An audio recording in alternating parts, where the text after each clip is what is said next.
You ask Tiger to solve. This deals with linear equations with one unknown. The final result is y equals 5. Let's solve it step by step. Simplify the expression. Expand the parentheses.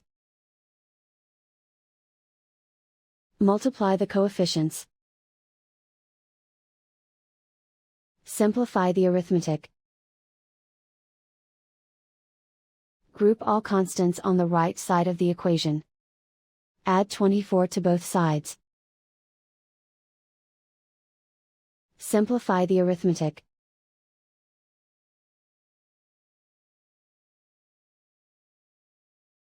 Isolate the y.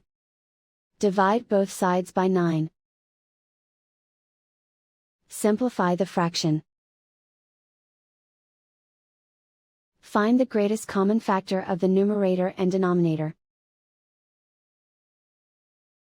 Factor out and cancel the greatest common factor. And so the final result is y equals 5.